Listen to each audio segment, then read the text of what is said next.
All right, guys, the Screen Team is back right here on KWOC. Remember, you can check out the Screen Team. We are located on the World Wide Web at ScreenTeamPB.com. You can also find us on social media sites like Facebook, Twitter, and YouTube. So check us out on the World Wide Web.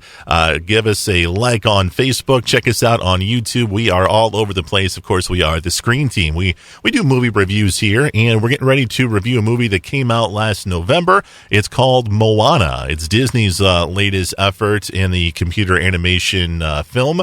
And Sabrina, I'm curious, you're here to review the film, of course. And did they have a hit in your eyes with this new entry?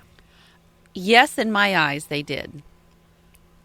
I can tell, though, like your mom, she was not such an overwhelming fan because there was a lot of singing. And I couldn't tell, like, is it more singing than some of the others they've done? I couldn't tell to me that there was more or less. Yeah. So I wasn't bothered by it. It's been hit or miss with the last few Disney films. Like Zootopia didn't have any singing. Wreck-It Ralph didn't, but Frozen did. Right, but Wreck-It Ralph had some music segments. True. There was, but it wasn't like characters singing. Correct. Right. This one she sang, and yeah. So I was not excited about seeing this movie. I would have been like, I don't care. Like, there wasn't anything inviting about it in the teasers that made me want to be like, oh, I've got to go see this movie. Yeah. I'd have been just as happy if we'd have found it on Netflix or rented it, on a crazy weekend where we didn't have anything better to do. Mm-hmm. But I was made a fan. Like a big fan? Well, I mean, a fan, I could have this movie in our collection and watch it again, you know.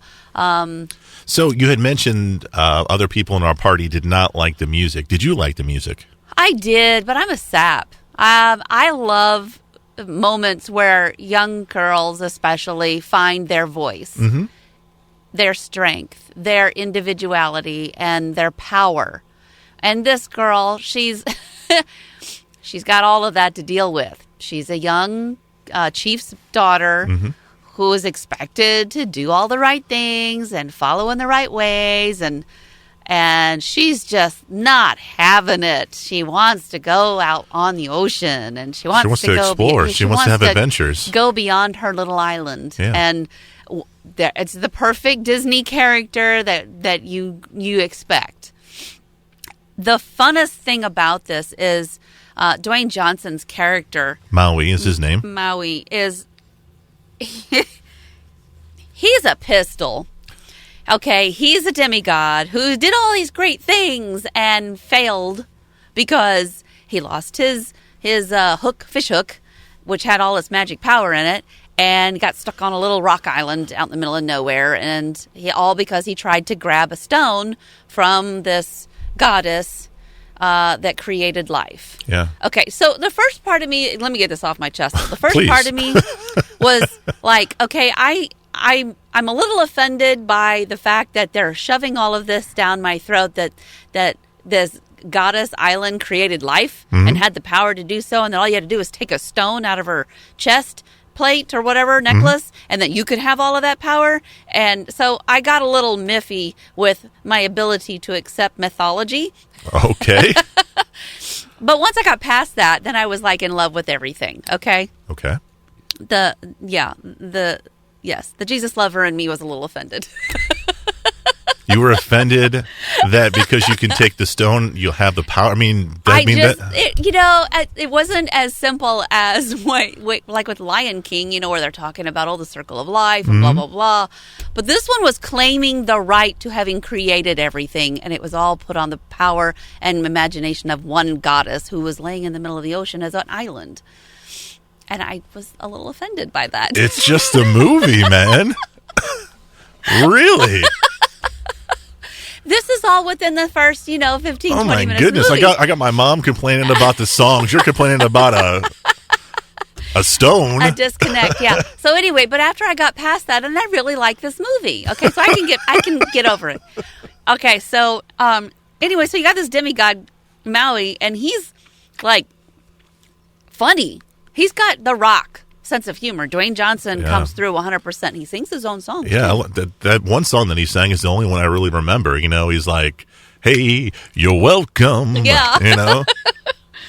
So the little girl and this guy have to team up in order to reclaim this stone, and she has to get him his fishhook so he can take the stone and put it back in the breastplate of this goddess, so that her island doesn't die. Right. Because all the fish are dying in the sea, and all the island trees are starting to die. The flowers are starting to fade, and her people have been stuck on this island for generations, and she finds out that it's all a lie. That originally her people were navigators of the sea. They were people who went out and explored and left a little bit of themselves behind in different islands, and they filled up the world. Yeah. And they had stopped because her dad lost his friend in the water, and he became afraid to move on, to go beyond the reef. Okay. So there's a lot of good life lessons in this. Yeah. And so he decided everyone's going to stay here, and we're going to just stay. You don't go out past the reef. You don't go do this. You don't go do that. So basically, the dad is me, and you are Moana. Is that? Yeah, pretty much. So I'm curious about something. We just touched on the music a little bit. I want to go a little bit further with the music. You know, Disney is known for their songs. You know, we sing them all the time. The songs that were in this film, are they songs that we're going to remember 10, 15 years from now? Did they have that Probably only if Disney you see magic it once to it? Not if you see it once, but if you see it more than once, yeah, they'll stick. Especially like the goofy one you were just singing. Yeah. You're welcome. But the one that she sings when she is describing her passion to go beyond, do I stay or do I go? Yeah. And I could not repeat one word of the song to you right now, but I remember being moved to tears. Yeah. During the movie. It was a strong song. I agree with you, but I don't remember it. Like with Let It Go, but I guess Let It Go was something that was just ingrained because all the little girls liked it and they sang it. You were exposed to it more than once. Yeah. So far, we haven't been overwhelmingly exposed to the music of the movie. Yeah. We're being overwhelmingly exposed to the characters through merchandise sales. True. Yeah. True. And one of the characters that just has so little to do with the story, but so much to do with the movie is Hey the chicken. He's hilarious. He's hilarious, and he has no words. He has no purpose. He just ends up on the boat with her. Yeah. He's silly, and he's great comic relief. And I loved Dwayne Johnson's character, Moana. I love... WOC. You say her name again? Moana. Yeah, and I can Maui. That's what it is. Yeah, and I can't pronounce the young girl's name who voices Moana, but I thought she did a spectacular job. Great singing, great acting. I mean, everything is it's very easy to get sucked into the situation, the problem they have to solve. You get invested in it very quickly. And when Granny comes forward as that stingray, you just go, oh my gosh, because we all want our grandparent. You know, there's always one, especially, that you just want to carry with you the rest of your life. Yeah. You know, and she has that. And when Granny passes, and her last dying words to her are, you have to save the island. You have to leave it. Yeah. And go against everything that her son is telling her to do, you know. So... so we saw this movie with a 3-year-old. What do you think? Was he into it? All I know is that in the beginning he was terrified, and he had seen a clip of the mold monster, the lava monster, which is the evil entity that is trying to take, kill everything and keep the stone from being returned. Yeah. From getting back in the hands of Maui. She's really mad at Maui, and you see this mold monster, just wreaking havoc on this island, and you realize that the princess goddess is gone, and that this molten monster is there, and you're just like, oh man. When she finally gets to the place to have them return it, there's no one to return it to.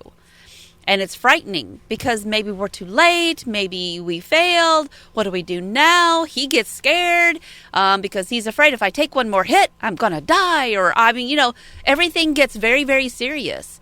And it parallels so much of what happens to any teenager who is about to take off from being the kid and take on the responsibility of being an adult. So did you answer my question? I don't know. What was the question? Little kids, are they going to dig the film?